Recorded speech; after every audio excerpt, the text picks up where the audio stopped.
নমস্কার। মার্চ মাস কবিতার মাস। মার্চ মাসের কবিতা পাঠ পর্বে আজকের পর্বে প্রথম কবির নাম পিয়াস রশিদ। বুকের ভেতর ভারতবর্ষ। আমার বাবা এই ভারতেই জন্মেছিলেন, আমার মাও তাই। আমার ভাই ও বোন, খোদার কসম, আমাদের সমস্ত গোষ্ঠীর জন্ম এখানেই। খোদার কসম, আমরা এখানেই মরব। বেনাগরিক করে মাটি থেকে উৎখাত করার পায়তারা করো না। ব্রিটিশ ভারতে আমাদের লড়াই ছিল রক্তক্ষয়ী। আমরা প্রচণ্ড উত্তেজনায় সুদীর্ঘকাল ঝাঁপিয়ে পড়েছিলাম ব্রিটিশ উৎখাতে। আমাদের রক্তে এখনো সেই ঐতিহাসিক সংগ্রামের ধ্বনিত হয়, উসখুস করে। মাটি থেকে আমাদের উৎখাত করো না। তোমাদের নাৎসি ঘোষণায় আমরা উৎখাত হচ্ছি না। সহস্র বছর এই মাটির গন্ধ মিশে আছে আমাদের সর্বাঙ্গ জুড়ে। রক্তে রক্তে আমাদের মরণপণ প্রতিজ্ঞা, প্রাণপ্রিয় ভারতবর্ষ। তুমি কে হে রাষ্ট্রীয় মাতব্বর, আমাদের বেনাগরিক ঘোষণা করো?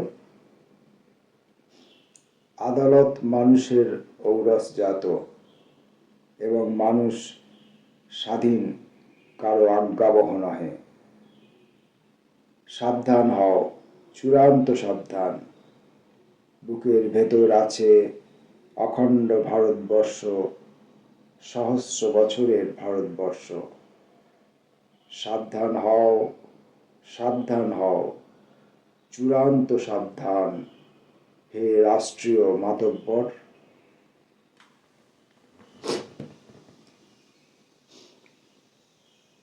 এবারের কবির নাম বাবলু গিরি। লিখে যাই সভ্যতা ও ধ্বংসের কথা 4। এই যুদ্ধ মহাযুদ্ধ, ঘনঘোর পরিণতি দর্শন করি অন্তরে।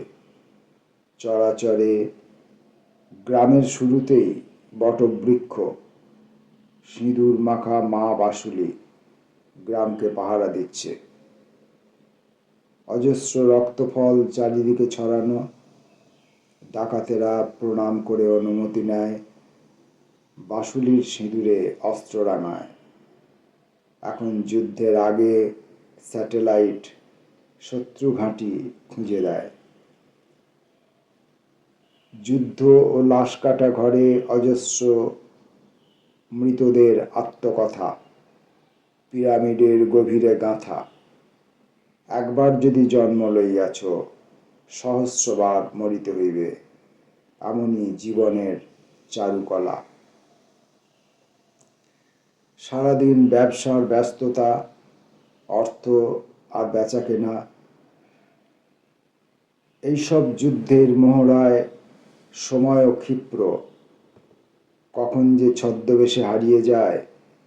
রাত্রি গভীর হয়, মিসাইল আছড়ে পড়ে, দেহ থেকে লাশ। কেউ কেউ আমৃত্যু, জ্যান্ত লাশ হয়ে বেঁচে থাকে। এইভাবে সময় ও স্বয়ম্বর হয়ে সরোজের সুরে জেগে ওঠে। ব্যস্ত সভ্যতা, উল্লাস, মুখরতা, এইভাবে বেঁচে থাকা। রৌদ্র হও, জ্বলে ওঠো ক্ষত্রিয় মিসাইলের মতো। মৃত্যুকে বলেছি কবি হও, জন্ম নিও বারবার। এবারের কবির নাম অনির্বাণ ধরিত্রীপুত্র। কবিতার নাম হে মুরলীর ধ্বনি। কবিতাটি উৎসর্গ করা হয়েছে তরুণ কবি ও প্রকাশক শ্রী শুভদীপ সেন শর্মাকে। অনির্বাণ ধরিত্রীপুত্র। এবার বৃন্দাবন হইতে ফিরিবার পর আমার আর কিছুই ইচ্ছে করে না, এমনকি লিখিতেও। বহি বাহির করিতেও আর ইচ্ছে করে না। প্রকাশক করুণ মুখে মিনতি করিয়া ফিরিয়া যায়।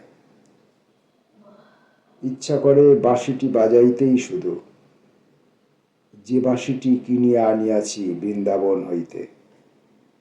বৃন্দাবনের কেশি ঘাটে নীল যমুনার জল উছলিয়া উঠিতেছিল যে মুরলীর ধ্বনিটিতে। সে বাঁশিটি বাজানো কি সোজা কথা গো?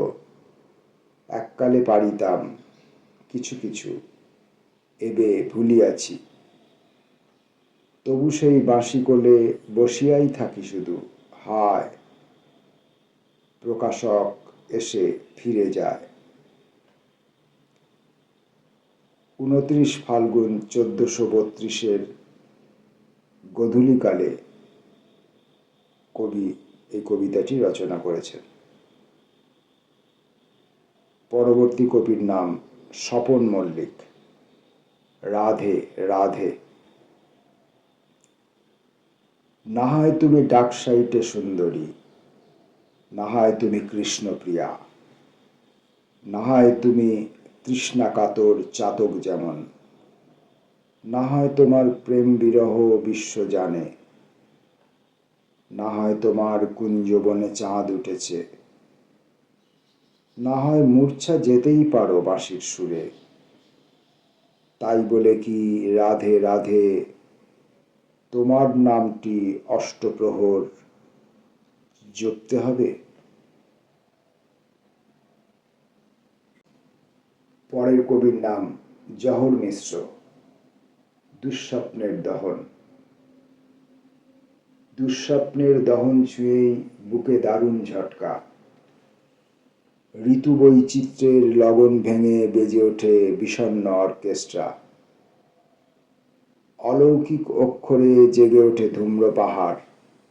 আমপাতা জামপাতার স্নিগ্ধ যৌবনে বাড়ে গন্ধ ফসফরাস। দুঃস্বপ্নের দহন ছুঁয়ে ঘাই মারো অস্তরাগের চাঁদ, অন্ধকারে কাঁদতে থাকে বিসমিল্লা সানাই। মার্চ মাসের কবিতা পাঠ করছি আমরা। এবারের কবির নাম নিখিল পাণ্ডে। কিছুই হলো না এ জীবনে আর, কিছুই তো হলো না এ জীবনে আর, ছিপ নিয়ে শুধুই বসে থাকা অনন্ত কোলাহলে। ভাবি, ভাবতেই থাকি কুল কিনারা, কিছুই পাই না খুঁজে। ভালোবেসে যতবার বাড়িয়েছি হাত, নিপুণ দক্ষতায় স্পর্শ বাঁচিয়ে চলে গেছে বিভাগী বাউল বাতাস। বুড়ি ছুঁয়ে থাকতে পারিনি বলে অনিশ্চয়তার ঢেউ বারবার ভিজিয়ে দিয়েছে পোশাক আশাক। মানব অরণ্যে ঋজু বৃক্ষের দেখা পাইনি বলে ভাবিনি কখনো দুদণ্ড কথকথা গাই। হে জীবন, আমার করতল কি আমৃত্যু পুণ্যের বদলে শূন্যই থেকে যাবে? এত যে নিখাদ ভালোবাসা, দয়া মায়া প্রেম অশ্রু, বলো কার কাছে গচ্ছিত রেখে যাই?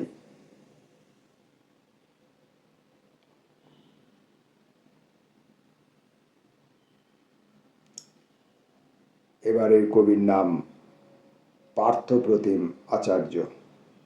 জীবন কাঠি। গ্রামের প্রান্তে মাটির বাড়ি, সঙ্গে একটা স্বচ্ছ পুকুর, বাঁশের মাচা, খামার গোয়াল, মন্দিরে হয় নিত্য সেবা। পুষ্পে পুষ্পে বাতাস ঘুরছে, দীর্ঘ তেঁতুল ছড়ায় ছায়া। চওড়া দাওয়ায় ঘুমিয়ে থাকে লম্বা নধর অলস কুকুর। মাঠের সবুজ ধানের গোড়ায় ক্যানেল পাঠায় জলের ধারা। ধুলায় মলিন ব্যপ্ত পথে দোকান বাজার, রিক্সা ঠেলা, প্রতীক্ষালয়, জটলা জুড়ে বাস চলে যায় সদর শহর। শহর থেকে ফিরলে স্বজন গল্প শোনে 22 পাড়া। পাঁচিল টপকে পালায় বেড়াল, পায়রা খোঁটে চালের কুড়ো। হাঁটলে পরেই হলুদ দালান, প্রাইমারিতে পড়াই যখন, সন্দীপনে তুমিও থাকো। দৌড়ে বেড়ায় খেলার ছেলে, নামতা শেখার ছন্দে সকাল, নাড়ছে মাথা প্রাচীন বুড়ো। চিঠির ভাষায় মেঘের খবর, পত্রিকা সব পোস্টে আসে। একেবারেই টেনশন নেই, কেউ থাকে না মাথার ওপর। আগল ছাড়া হাজার পাখি উঠতে থাকে শাখায় শাখায়। রোদের আলোয় রামধনু হয়, ফড়িং নামে নরম ঘাসে। আপন ভোলা চরণ বাউল হারায় যখন নদীর বাঁকে, এমনই এক শান্ত জীবন আমার জন্য দাঁড়িয়ে থাকে।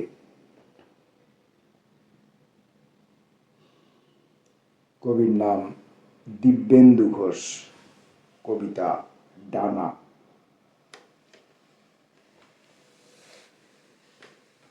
আমি নিজে দেবতা নই, যারা মনে করে দেবতা তাদের, আমি তাদেরও নই। আমার কোনো পাপ নেই। যেটুকু পুণ্য সঞ্চয় করেছিলাম গোপনে গাছের গোড়ায় জল ঢেলে, সেসব শূন্য হয়ে গেছে। গোটা জীবন বারুদের দেশলাই কিনে। আমি অনেক আগুন জ্বালিয়েছি, কিন্তু আমার কোনো পাপ নেই। এখন প্রার্থনা করি সেই গাছের কাছে দাঁড়িয়ে, পরের জন্মে ডানা দিও, কবিতার মতো উড়ব আকাশে।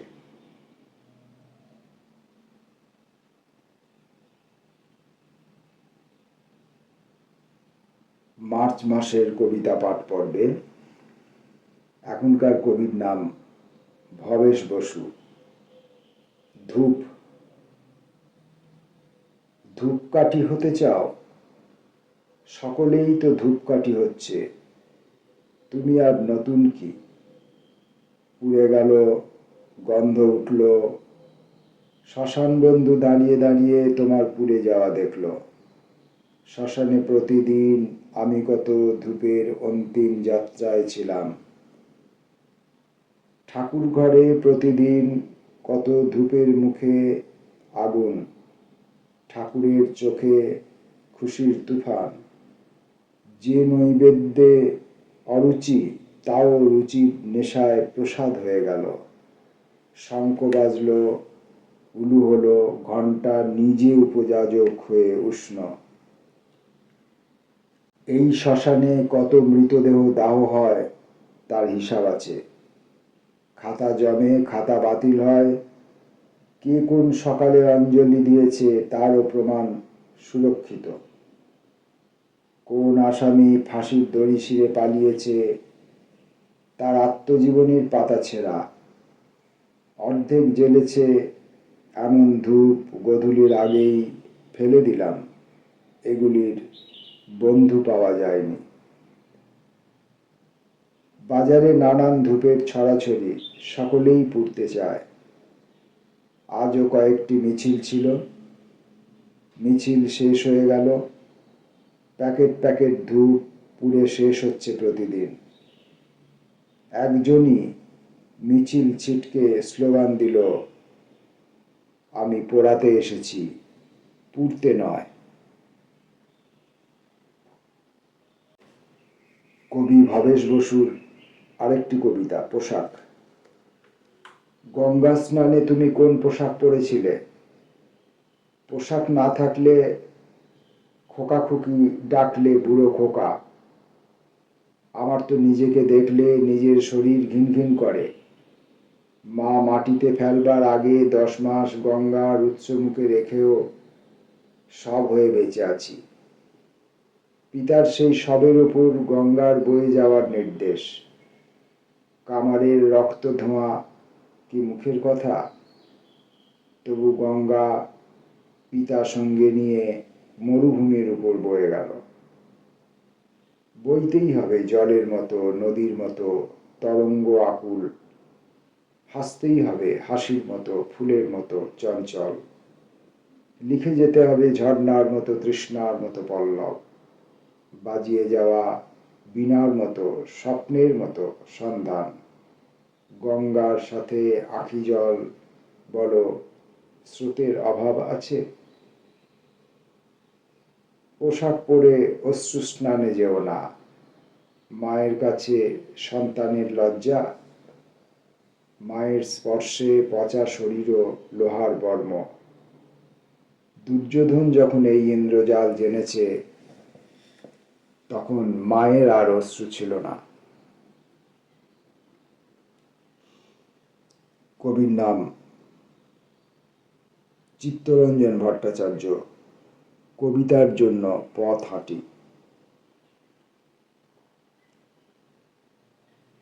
তোমার দেখা পেলেই ছায়াহীন মাঠ প্রসন্ন হয়ে ওঠে, সাত সমুদ্র কল্লোলিত হয়, অরণ্যে অরণ্যে পাখিদের সভা বসে। শূন্যতায় শূন্যতায় ছেয়ে আছে বাকচপল জনারণ্যের সীমানা।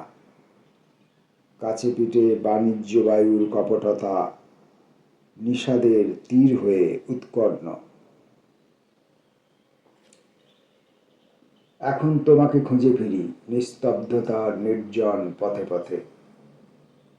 শাল পিয়ালের বনে সকালের রোদ ডানা মেলে বসে আছে। তার কাছে পথের সন্ধান খুঁজতেই সে জানিয়ে দিল, পরিক্রমায় নিজেই খুঁজে নাও পথের ঠিকানা। এবড়ো খেবড়ো পায়ে চলার রাস্তায় চলেছে একটি শরীর, কাঁধে ব্যাগ, বাঁ দিকে ফেরানো মুখ। হয়তো কিছু খুঁজতে খুঁজতে নাকাল। কখনো কখনো রাস্তা থেকে কুড়িয়ে নেয় নুড়ি পাথর। ব্যাগের ভেতর সেগুলো জল ও আগুনের গল্প বলে। তখনকার চরাচরে শব্দের কলধ্বনি বেজে ওঠে। অনেক চেনা অচেনা মুখচ্ছবি ছায়া ফেলে যায়। যার কাছে গিয়ে দাঁড়াবে সেই লোকটা দুঃখের ভার মুছে নেবার জন্য, সে কি নিজের দুঃখের ভার বহন করতে না পেরে চলে গেছে নিরুদ্দেশের পথে? লোকটা খুঁজে বেড়াচ্ছে অস্থির হয়ে। আজও তার ঘরে ফিরে আসা হয়নি। মার্চ মাস কবিতার মাস। মার্চ মাসের কবিতা পাঠ পর্বের এই পর্বে আজকের মতো শেষ কবির নাম নীলোৎপল গুপ্ত, বাল্মীকি। নৈরাজ্য আমাদের আমোদ বস্তু, তুমি তার চিবুকে লেখা শিশু কৃষ্ণ তিল। আমি সেই ছাড়পত্রে তোমারই দুবুকে লিখি বিশ্ব নিখিল। তারা ব্রহ্ম খসে পড়ে, আহা ওষ্ঠ পাথরে আগুন। আমিও বিস্ফার চাই, বেড়ে উঠি গর্ভ মধ্যে লক্ষ কোটি গুণ। উলঙ্গ তোমার সামনে যেই অর্ঘ্য রেখেছি আভূমি, আমাকে আছড়ে ফেলে নতুন এক কবিতায় মুহুর্মুহু জন্ম দাও তুমি।